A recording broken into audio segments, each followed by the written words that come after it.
Hi students, welcome back.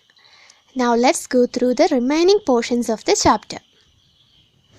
So here comes a question. It will be asked for 5 mark. Explain the process of digestion in human. Okay, it's such a big question. It will be asked for 5 mark. Explain the process of digestion. Okay, when a question is asked like this, we have to explain all the points. It will be starting from the mouth and it will end in the large intestine. All these points have to be included. Okay, when a question is asked like this, first we have to explain the alimentary canal and its compartments. Okay, such as the buccal cavity, food pipe or esophagus, stomach, small intestine, large intestine, anus. These are the compartments of alimentary canal. Okay, this will be the first point of our answer to the question, process of digestion. Okay, then we have to draw this diagram. If it's possible, you have to draw this diagram also, the human digestive system.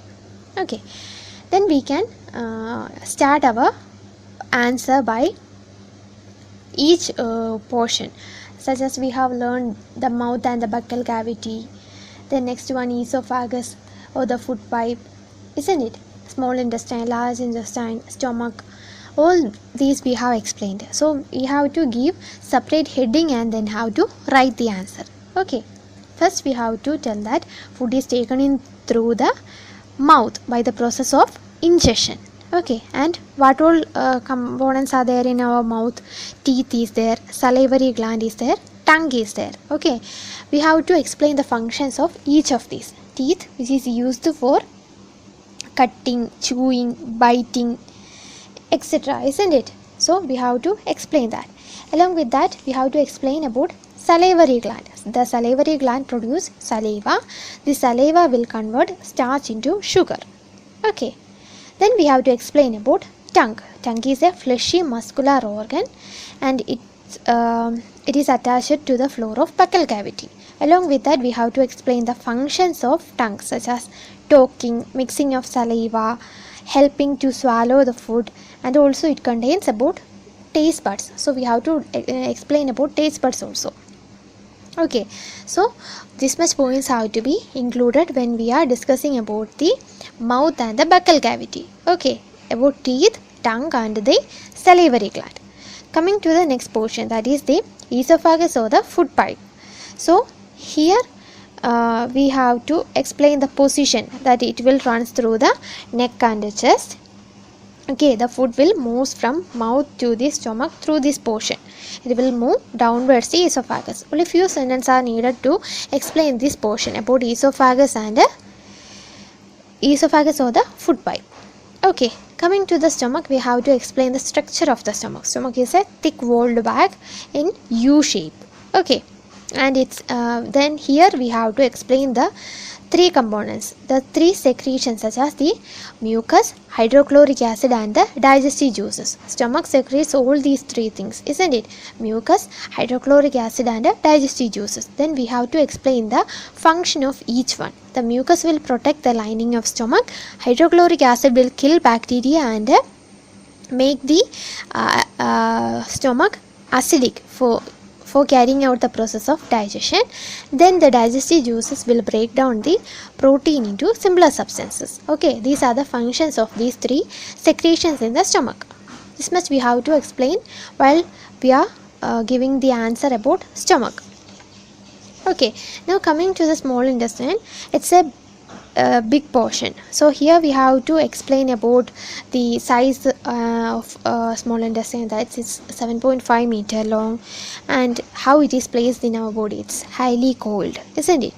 And similarly about liver that secretes bile juice, then the pancreas that secretes the pancreatic juice, and also its functions also. Okay, such as the bile juice, it will digest the fats, and similarly pancreatic juice will act on carbohydrate, fats and proteins. Okay, and also about the intestinal juices, which will convert carbohydrate to sugar such as glucose, then fat to fatty acids and glycerol, and proteins to amino acids. And we also have to explain the process of absorption through small intestine.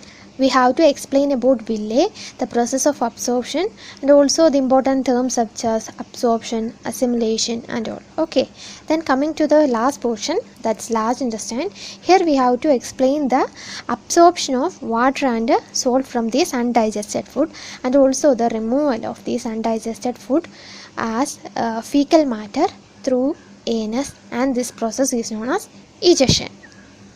So all these points have to be included while we are answering to the question. Explain the process of digestion in human. Such a big portion, but just understand with this diagram itself. By keeping this diagram itself, we have to study all these points, then it will be easy for us to understand. Okay, read this portion for 4-5 times, then you will get to know about what all things have to be included to answer such a question. Okay, and along with that you also have to learn the words which is given in bold black color. Okay, so these are important terms, the words such as egestion, assimilation, absorption, ingestion and all these things, isn't it? We have discussed it, so you have to study the definition of such terms also. Okay, what all things that has been given in the dark bold color. Okay, and you should add all these points in your answer and try to draw this diagram also. Digestion in grass-eating animals. Have you observed cows, buffaloes and other grass-eating animals chewing continuously even when they are not eating?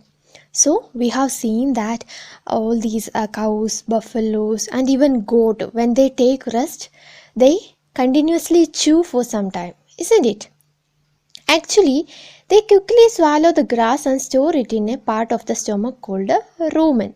So, by the time of eating, these animals will suddenly eat the grass. We know that these are grass-eating animals and they will suddenly swallow this grass. And this grass will be stored in a part of their stomach called a rumen. Okay, so here comes a question. What is rumen? Here the food gets partially digested and is called cud. So within the rumen, the food get partially digested and this food is known as cud. Okay, but later the cud returns to the mouth in small lumps and the animals chews it. So after some time this cud will return to the mouth of the animal in the form of small lumps and these animals will chew them. This process is called rumination and these animals are called ruminants. So this process of chewing these cud when it returns to the mouth after getting partially digested within the rumen is known as rumination, and these animals where this rumination carried out is known as ruminants. Okay, so many questions will be asked from this portion. What do we mean by rumen, cud, rumination, ruminants? So many questions can be asked. Okay, and similarly one more question, the digestion of grass eating animals. Such a question can also be asked from this portion. So in that case we have to explain this rumen, rumination, cud and all. Okay. This grass is rich in cellulose, a type of carbohydrate. Many animals, including humans, cannot digest cellulose.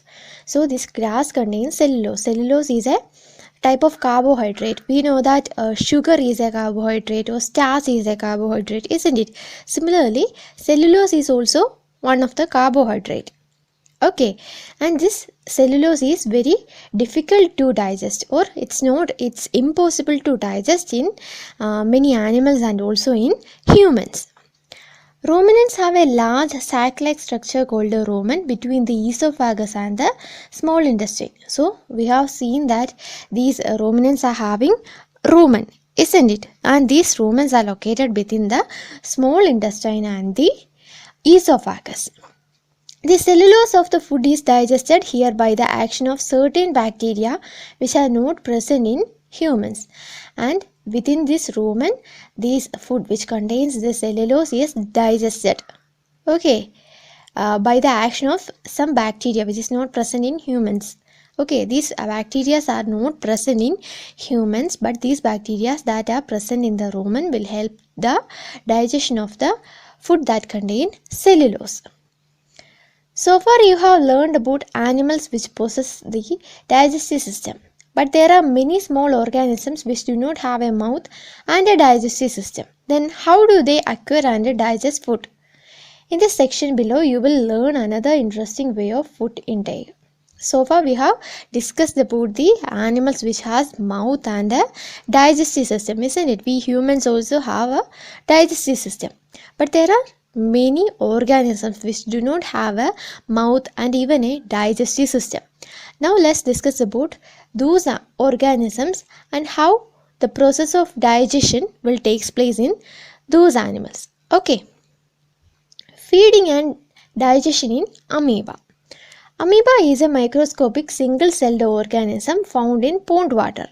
Amoeba has a cell membrane, a rounded dense nucleus and many small bubble-like vacuoles in its cytoplasm. So in our previous chapter, when we are learned about cells, I have told you that a single-celled organism is there and it's known as amoeba. Okay, so now we are going to discuss about that amoeba. As I have already told, it is a single-celled organism. Okay, and it is found in the pond water. It has a cell membrane. As we know, cell membrane is a part of a cell, isn't it? A cell membrane and a rounded and dense nucleus. We have also studied about this nucleus. And small bubble-like vacuoles are there in its cytoplasm. Okay. Amoeba constantly changes its shape and position. This amoeba can change its shape and as well as the position. It pushes out one or more finger-like projections called pseudopodia or false feet for movement and capture of food. So here comes a question, what do you mean by pseudopodia? Okay, this pseudopodia is also known as false feet. Okay, its other name is false feet. And these are the finger-like projections which enables the amoeba to move and capture the food. Okay, so this is the function of pseudopodia which enables the amoeba to move and capture the food. Amoeba feeds on some microscopic organisms.